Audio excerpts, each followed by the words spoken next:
President Trump, as we know, has had a conference call with governors, and some of that audio has come out, and we're using it. And in it, he says to governors, he says, you're weak. He says, many of you should be, not showing this weakness. We're laughing stocks. You need to dominate. You need to dominate.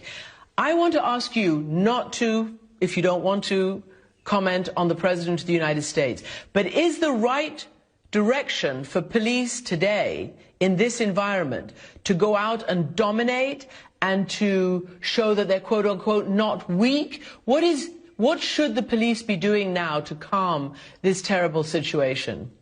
Let me just say this to the President of the United States on behalf of the police chiefs in this country.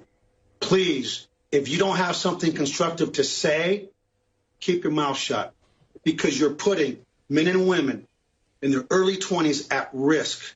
It's not about dominating. It's about winning hearts and minds. And let's be clear. We do not want people to confuse kindness with weakness.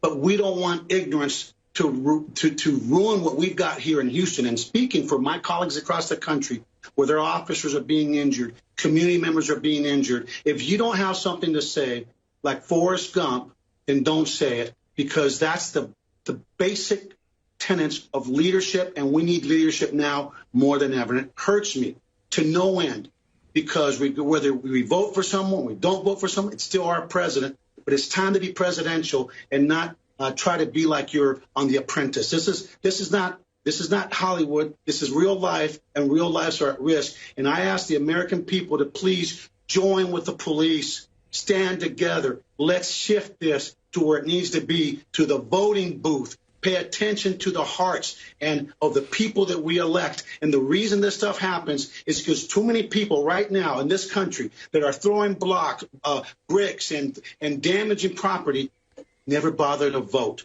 So you have a choice. Lift up your voice, be heard in the voting booth, and continue to march peacefully so the